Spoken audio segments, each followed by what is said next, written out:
What's up everybody, and welcome back to the channel and another episode of Dominate Every Aspect. And today I wanted to talk about refeed days. Some people call them cheat days, some people call them high days.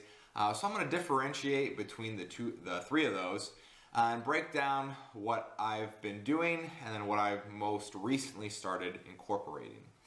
So first things first, let's learn the difference between a refeed day and a cheat day. So a refeed day, is something that is calculated, right? It's not just you're going to go off and eat whatever you want. A refeed day is going to be more planned out. There's going to be limits to it, as opposed to a cheat day or a cheat meal, which is, the sky's the limit. How much can you eat till basically you get sick? Some people just don't have the control to eat a cheat meal and be able to stop. And that's why I actually never recommend them. That and for a few reasons, just because it can develop a very negative relationship with food. If you could stick to your diet for 6 days a week and then eat whatever you want on the 7th, or if you could stick to your diet for 6 days a week, almost 7 days, but then eat a crazy huge meal on that 7th day, that's just going to create kind of a bad cycle for you to gain weight and lose weight with. And then a high day, as I alluded to earlier in the video, would be more like a high carb day. So a refeed day might be higher fat and higher carbs. A high carb day is predominantly just higher carbs and maybe a little bit lower protein.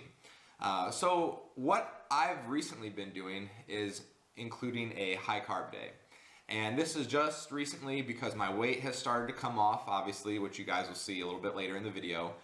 So on my normal days, I hit 345 grams of carbohydrates. I've been on those numbers for quite a bit of time here, maybe 4 or 5 weeks. I'd have to look back at my record.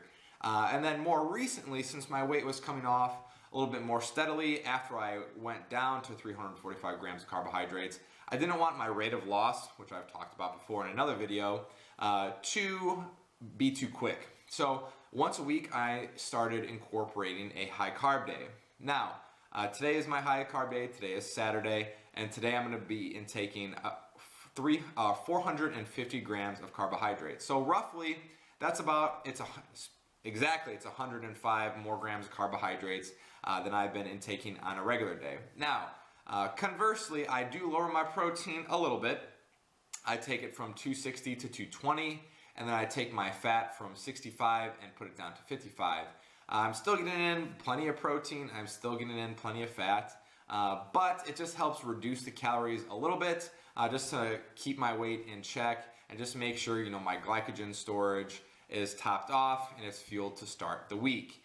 So that's what I've been doing more recently. Now, why I haven't been doing a refeed day, a cheat day, or a high day in general is because before this, my weight wasn't coming off fast enough. Now, I don't usually like to start people off in a prep with a refeed day or a high carb day because we just need to make sure that their weight is coming off. So if you were to put somebody on numbers that aren't drastic enough and you put them in not a deficit, so they're not losing weight, they're still in maintenance, and then you add on top of that a refeed day, a high day, or a cheat day, it can actually put them in an exorbitant surplus depending on how high you go, and that can really stall weight loss. So I don't really recommend using any of the above, especially a cheat day, but I don't recommend using a high day or a high carb day or a refeed day really until you see your weight moving steadily,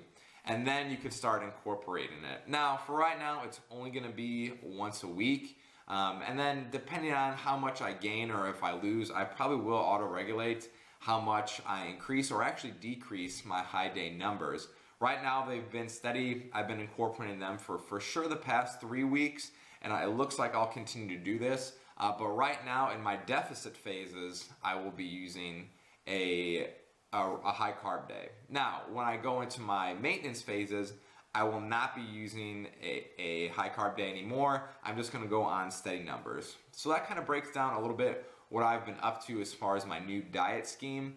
And for those of you who are in your own contest prep diet, hopefully we learned a little bit something here. where you do have to make sure that you are tracking and that your meals are managed, because you could actually kick yourself well out of a deficit, and then you'll just be spinning your wheels, especially if you're using a cheat day or a cheat meal. They could really hurt your progress in the long run. So guys, as always, I hope you enjoy the posing footage and the training footage. Until next time, keep dominating every aspect.